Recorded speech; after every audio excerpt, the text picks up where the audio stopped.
So now I'm looking at this angel, I'm face to face with the angel, and the angel's talking to me. But now I'm calming down because I'm noticing that the angel, he's speaking to me, and he's trying to give me instructions and directions, and he's letting me know he was the angel that came to get me. It was the angel Gabriel, took me to heaven, and it was the angel Gabriel that accompanied me throughout my whole experience while I was there. So he's being serious. He's trying to talk to me and explain to me why I've been brought there, what I will see, what I will hear. And so I'm looking, and I'm seeing what the environment is. I'm seeing this grass. Grass is alive. I've never seen green this color. The grass is alive. It's like silk. Each blade has a personality.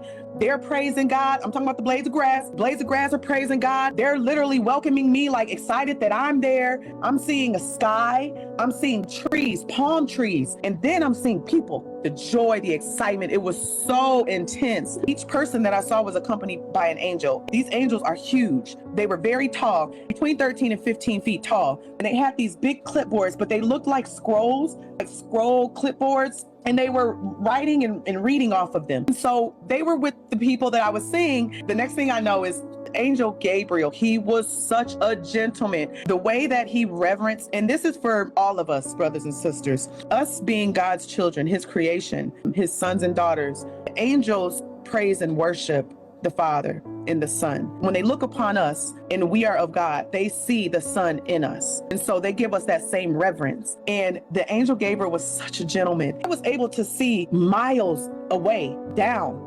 It was like if I wanted to see something, I would just look at it and I would have that desire to see it. And it was like my eyes was like being turned into magnifying glasses, like telescopes or something. It would like bring my eyes to meet what I wanted to see, like boom, and I'll be able to see details and everything. So I was doing that, trying to soak everything in, and the angel Gabriel saw that desire in my heart that I wanted to see. And so he stopped talking and he moved out the way, and he just stood there with his arms crossed looking at me and like basically just like soaking in, like let me know, like I understand, I know it's a lot, it's beautiful, isn't it? Like giving me the affirmation, like I'm gonna let you have your desires, or God the Father wants me to allow you to have your desire, your heart's desire. And so such a gentleman.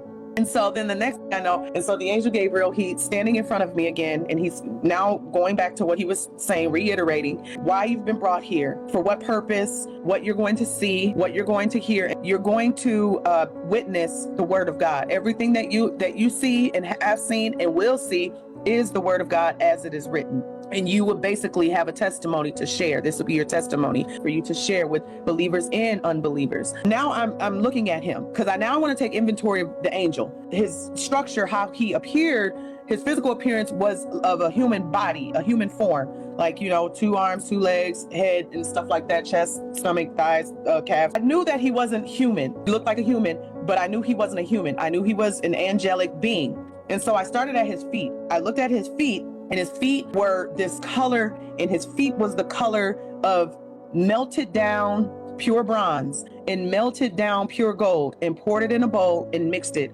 That's the color you would get.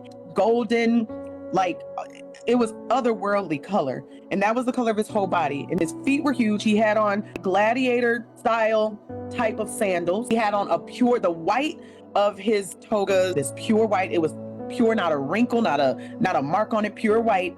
But his belt, it was leather. I knew it was leather, this beautiful brown leather, but the embroidery, it had like this embroidery in it. And I knew that the embroidery was pure gold. It was pure gold. I just knew it. It was like the knowledge was given to me that this is pure gold in the belt. That blew my mind. I started praising God again because everything that I'm seeing that's like unbelievable to me, like how could this be real? I'm like in this uncontrollable outbursts of praise. On the side of his belt, he had a sword. This sword had to be from where it was on his hip, at least 4.5 feet long. It was so thick and sharp. And I knew that it was made of diamonds, like not earth diamonds, but like diamond material that would cut through, I don't know what, but anything, everything. It was very, very sharp, and it was heavy. I looked at it and I was like, that is heavy. I knew it was heavy as soon as I seen it. And then I started panning up, and then I noticed that I couldn't look at his face. Again, that same knowledge that I had to not turn around to look at the Father face to face. I knew I was not permitted to see the angel's face. His face was covered in that light, that mist that I mentioned when I first got there, that light that was enveloped in this mist that was covering his face. And it was like a cloud. It hid his face from me. But under the cloud that I saw tufts of his hair, and they were these beautiful, tight, not blonde, but like gold, spun gold curls, really beautiful, luscious curls. And they hung about right here in the cloud, about 4 inches from under the cloud. So that was crazy to me. I was like, oh my gosh. And I was looking up because he was so tall. He was like 15 feet tall, very tall. We're talking like soul to soul, spirit to spirit, thought to thought, heart to heart. Like it was that type of connection, that type of communication.